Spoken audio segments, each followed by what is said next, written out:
안녕하십니까 구독자 여러분. 오늘은 23년도 12월 2일입니다. 전국 8대 도시 개인 택시 번호판 시세를 알아보고 가겠습니다. 먼저 대표님 본인 소개 좀 해주세요. 예, 안녕하세요. 인천 개인 택시 조합 지정업체 칼산상사 이원복입니다. 대표님, 예. 서울하고 인천이 조금 개인 택시 시세가 조금 소폭 하락했더라고요. 예. 이건 왜 그런 건가요? 저번 주까지만 해도 서울 같은 경우에는 9,700에 거래가 되는데 50만 원이 빠져서 9,650만 원에 거래되고 있고요. 인천 같은 경우에도 1억 250만 원에 거래되는 게 50만 원 정도가 빠졌어요. 서울이나 인천이나 비슷하게 빠졌거든요. 예, 이 영향은 12월 달이잖아요. 12월 달이다 보니까 이제 연식을 먹어요. 새 차를 뽑게 되면 연식을 먹게 되니까 시작하시려고 하시는 분들이 한 템포를 이제 늦추는 것 같아요. 올해가 지나고 그러면 이제 동절기로 접어들잖아요. 동절기로 접어들면은 구정까지는 경기가 없을 것 같으니까 아예 구정 세고 다시 시작하는 기분으로 시작하려는 것 같아요. 그래서 소폭 하락한 것 같아요. 예. 그럼 구체적으로 전국 8대 도시 개인 택시 번호판 시세 좀 알려주세요. 예, 서울부터 말씀드릴게요. 서울은 전주에 9,700선에 거래되는 금액이 50만 원이 빠져서 9,650에 거래되고 있고요. 부산은 9천만 원, 인천도 1억 250에 거래되던 게 50만 원이 빠져서 1억 200, 대구는 5천만 원, 대전은 1억 800만 원, 광주는 1억 2천만 원, 제주는 1억 7천만 원, 울산은 9,700만 원, 세종시는 2억 3천만 원 최고가를 기록하고 있습니다. 예. 대표님, 그러면 이번 주 거래량하고 저번 주 거래량은 어떤가요? 거래량은 저번 주나 이번 주나 동일하게 비슷하게 한 4대에서 5대 꼴이 움직이는데요. 전에는 파시는 분들하고 사시는 분하고 비슷하게 맞아 떨어졌어요. 파시는 분들이 6이라고 봤을 때 사시는 분들이 5 정도. 근데 이게 역전돼 가지고 이제는 파시는 분들이 좀 더 많이 늘어났어요. 파시는 분들이 6, 사시는 분들이 4. 이게 1 정도가 떨어진 거죠. 예. 그렇다면 다음 주 개인 택시 번호판 시세 전망은 어떻게 보세요? 다음 주도 역시 큰 틀의 변화는 없고 서울 분기점으로 해서 서울은 9,650선에 쭉 거래가 될 것 같고요. 당분간은 인천도 1억 200선에 거래가 될 것 같아요. 당분간은 번호판 시세가 그렇게 등락할 것 같지 않아요. 예. 그러면 올 연말까지는 어떻습니까? 연말까지도 이 추세로 계속 나갈 것 같은데 큰 등락폭 없이 지금 현 시점에서 이 가격으로 유지될 것 같아요. 예. 그럼 내년 초까지도 이게 조금 보합세가 이어진다고 보시는 건가요? 제가 보는 관점에서는 내년 2월, 구정이 2월이잖아요. 구정 지나면서 새학기가 시작되거든요. 구정과 맞물려서 새학기가 시작되면 학자금철이에요. 학자금철에는 사시는 분도 많고 파시는 분도 많고 엇비석이 이제 맞아 떨어진다고. 그때는 가격이 그때는 좀 상승할 것 같아요. 구정 전까지는 이 추세로 나갈 것 같고. 예. 경기도 파주 같은 데는 1억 9천 정도 하더라고요. 예. 거기는 왜 그렇게 높게 책정이 되어 있는 거죠? 지역마다 조금씩 편차는 있는데 인구수 비례해서 거리 이런 걸 그거 파주 같은 경우는 유성도시잖아요. 유성도시니까 도심지로 많이 진입을 하기 때문에 그리고 차량 대수도 많지 않기 때문에 그 금액이 어느 정도 일정 금액이 유지되는 거예요. 예. 세종시도 마찬가지잖아요. 인구 비례해서 개인 택시나 법인차 차량이 그렇게 많지 않으니까 그 시세가 꼭 유지되는 거예요.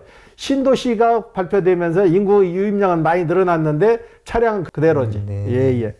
만약에 지방 소도시에서 개인 택시를 한다면 서울이나 인천 쪽에서 하는 거하고 비교했을 때 수입은 어떨까요? 수입은 아무래도 지방보다는 도시가 낫죠. 도시는 일단 유동인구가 많잖아요. 서울 같은 경우에도 유동인구가 많지만은 인천 같은 경우에도 유성도시 형식을 벗어나서 못해가지고 서울하고 인천하고 거의 수도권의 근접거리잖아요. 그래서 유동인구가 많은 거예요. 그리고 유동인구가 많다 보니까 자연스럽게 가격도 높게 형성되고 수익명도 좀 나은 거죠. 예, 타도시에 비해서. 그렇군요.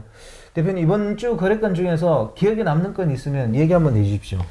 예. 며칠 전에 거래를 하신 분인데 이분은 택시 체험 교육을 받으신 분이에요. 택시 체험 교육을 받았는데 4개월 전에 받았죠. 4개월 전에 대기순번 13번을 탔어요. 바로 되지 않고 대기순번을 탔는데 그분이 바로 되지 않으니까 실망해가지고 그걸 지워버리려고 하셨는데 저희가 기다리라고 그랬어요. 연말에는 접수시키고 교육을 안 받는 사람이 종종 있으니까 좀 기다리면 좋은 일도 있을 것 같으니까 기다려보라고 해서 어제 통보를 받았어요. 어제 통보를 받아가지고 예비순번에서 이제 정상적으로 등록이 됐어요.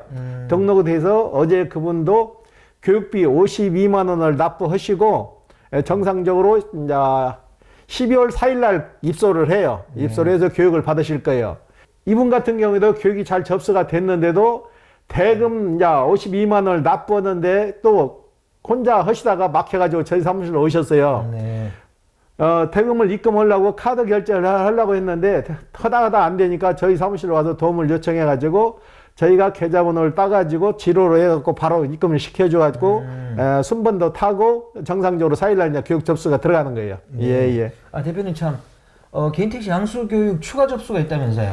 예. 12월 5일날 개인택시 체험교육이 추가 접수가 떴어요. 네네. 연말에 접수해서 체험교육을 받으시려고 했던 분들이 네네. 한 150명 정도가 포기를 하신 거예요, 중간에. 네네. 포기를 하시니까 그 인원을 모아가지고 이번 12월 5일 날 추가 접수를 받는 거예요. 그분들에 한해서.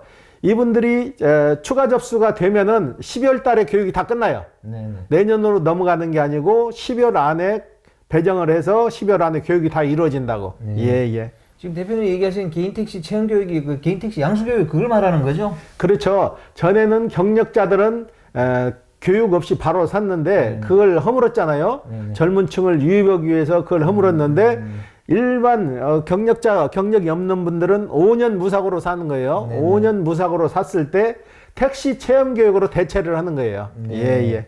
그리고 양수교육장 예. 이거를 추가로 신설한다면서요? 예.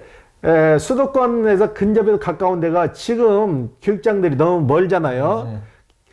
수도권 사람들도 경상도 상주까지 내려가야 되고, 그 다음에 경기도 화성, 중간 지점이 없잖아요. 네네. 중간 지점이 없어서 전라북도 익산에 지금 교육장을 신설 중이에요. 네.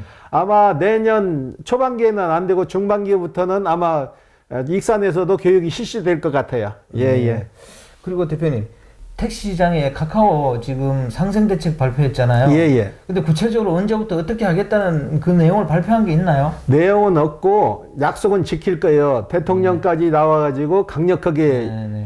성토를 했잖아요. 네네. 너무 독과점이고 횡포가 심하다. 네. 그래가지고 카카오 회장이 직접 나와서 그 발표했잖아요. 요금을 수수료 관계를 3%대로 내리고 다른 콜과 공유를 해서 같이 콜을 병합해서 운영하겠다고 했으니까 좀 기다려보면 좋은 소식이 올 것 같아요. 예. 네. 이거 택시 하시는 분들은 어떤 상생 대책이 발표될지 상당히 많이 궁금해 하더라고요. 일단은 수수료 관계죠. 수수료가 좀 낮아지고 타사 콜도 받을 수 있다면은 기사분들한테는 그보다 더 좋은 게 없죠. 네. 근접 거리에서 전에는 카카오만 의지했는데 지금 나오는 콜들이 서너 개 되잖아요. 네. 카카오도 있고 우버콜도 있고 카카오도 있고 OT도 있고 지역 이음콜도 있고 각 지역마다 또 콜이 많이 있잖아요. 그걸 다 병합해서 받을 수 있다는 게 많이 도움이 되겠죠. 예. 그러니까 카카오도 적정 이윤을 남기고 뭐 수수료를 받는다 그러면 그건 참 좋을 것 같습니다. 기업이니까 당연히 적정 수수료를 받아야 되겠지만 그게 좀 부당하게 사람들을 힘들게 하거나 그러면 안 될 것 같습니다. 그리고 편파 배차가 문제죠. 편파 배차가 가까운 거리에 차가 나란히 콜을 달고 있는 차가 나란히 있는데 앞에 있는 차는 배차를 못 받고 뒤에 있는 배차가 받아서 나가면 앞에 있는 차주분은 당연히 기분이 나쁜 거죠. 네네. 왜 그런 현상이 일어나는 거니? 이 콜을 잡을 때 가까워 있는 분들한테 먼저 주는 게 아니고 승점, 쉽게 말해서 이분이 승객들한테 대하는 데에서 벌점이 있냐 없냐 그걸 또 따져요. 손님들한테 친절하게 했냐 불친절했냐에 따라서 점수를 높게 탄 사람이 먼저 배차를 받는 거예요. 점수가 좀 낮은 사람은 유보되고 그러다 보니까 배차 간격이 좀 늘어나는 거예요. 예. 지금 경기가 안 좋지만 택시 손님은 좀 있다고 하던가요? 요즘은 이제 연말로 들어왔잖아요. 네. 12월 달이니까 요즘은 손님이 좀 많은데 설 전후해서 그때 손님이 좀 뜸해질 거예요. 네. 그때까지는 그래도 요즘 기사분들 하는 얘기가 있잖아요. 본인만 열심히 하면은 빠꾸로 가도 600만 원 번다. 네. 제가 또 이런 얘기하면 또 어떻게 받아들일지 몰라도 열심히 하는 사람들은 그래도 돼요. 화물도 그러잖아요. 열심히 하는 사람은 하루에 30만 원, 35만 원 하는 사람도 있지만은 일을 많이 않는 사람들은 많은 금액을 기대하면 그건 잘못된 거죠. 네. 본인이 일을 않고 많은 금액을 기대한 그 자체가 모순된 거고, 다른 사람이 열심히 해서 금액을 높게 얻는데 설렁설렁한 사람이 그 금액을 따라가자면 당연히 안 되는 거죠. 그러니까 10만 원 벌기도 어렵네, 20만 원 벌기도 어렵네 하는 소리가 나오는 거예요. 예, 예. 네. 오늘 인터뷰 감사드립니다. 예. 구독자 여러분, 오늘은 23년도 12월 2일입니다. 개인 택시 시세는 그냥 보합세인 것 같습니다. 특별한 뭐 이슈도 없고 그러니까 아마 당분간 이 상태로 계속 좀 유지될 거라는 게 대표님의 생각인 것 같습니다. 개인 택시 하시려는 분들은 조금 이렇게 생각해 보시고 적정 시점에 진입하면 될 것 같습니다. 자, 호화전은 다음 시간에 또 다른 주제로 구독자 여러분 찾아뵙겠습니다. 안녕히 계십시오. 호호아재였습니다.